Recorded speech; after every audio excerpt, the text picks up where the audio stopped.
Viewers and subscribers, please make sure to subscribe to Saga News TV and give a like and share, because if you don't, you will miss out a lot of news. Detectives assigned to the St. Andrew Central Criminal Investigation Branch (CIB) have charged a farmer with murder, following the shooting death of a 33-year-old male said to be his relative.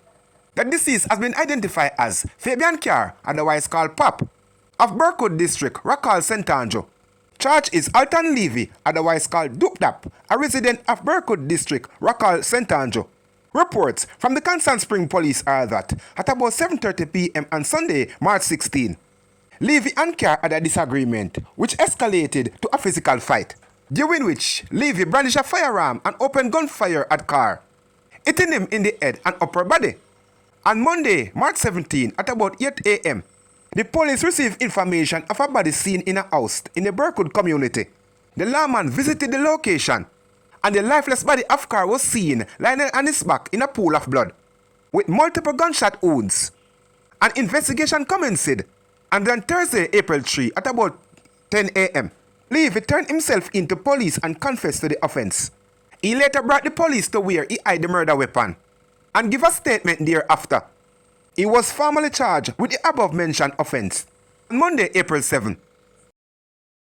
The St. James Police recorded the shooting of 9 people, 3 fatalities in 2 separate incidents.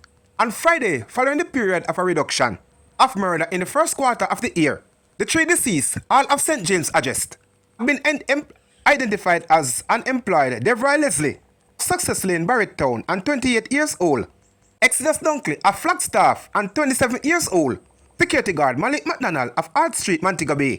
Leslie was among 2 people who were shot during the attack in Barretttown on Friday night.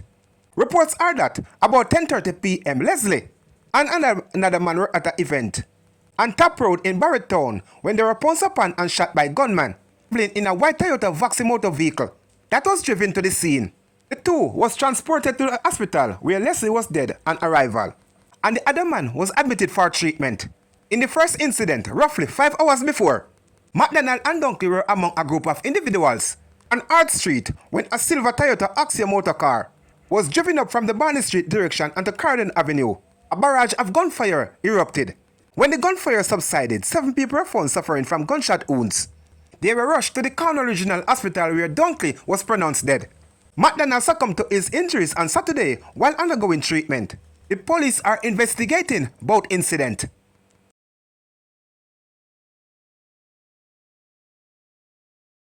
Detectives assigned to the Manchester Policing Division have charged a man with wounded with intent, following the stabbing of 2 persons, a man and a woman, at a bus park in the parish on Friday, April 4. Charge is 42 years old Richard Wilson of Park District, Manchester. Reports from the Manchester Police are that at about 8 p.m., a man was called to the bus park by a woman. Wilson later got into an altercation with a man.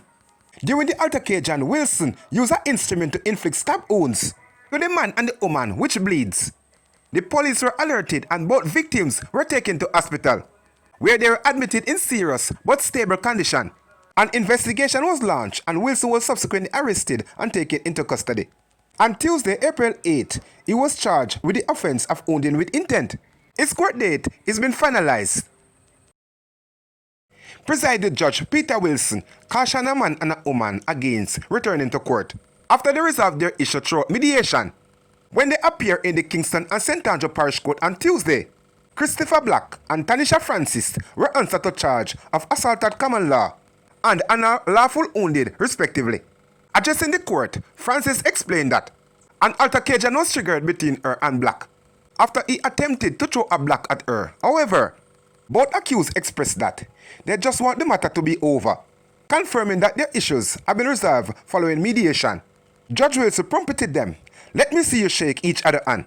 Black plead not guilty to assault at common law, while Francis also plead not guilty to wounding with intent. Their charge was dismissed, but not without a firm warning from Wilson: in the future, show better judgment. But maybe this was a good thing, because both parties learn from mediation. Don't come back. You are not welcome here. A man who was caught in possession of a ratchet knife was fined $2,000 on Tuesday after plead guilty to carrying an offensive weapon in the Kingston and St. Andrew Parish Court. admitting to the offense. Light Beckford told presiding judge Peter Wilson that he had an explanation when asked why he had the ratchet knife in his pocket. Beckford explained that he was just carrying it while driving home. However, the judge dismissed his explanation and imposed a fine of $2,000 or 10 days prison sentence. Judge Wilson then asked Beckford, "What you learned from this?" To which Beckford replied, he will refrain from repeating the offense. Investigators in the St. Catherine North are proving the suspicious hit-and-run incident that resulted in the death of an identified man found on the Spanish Town bypass on Sunday, April 6. The victim, believed to be in his 50s, was discovered with severe injuries around 10:40 p.m. and later taken to the morgue. The police are appealing to the public for information as investigation continue.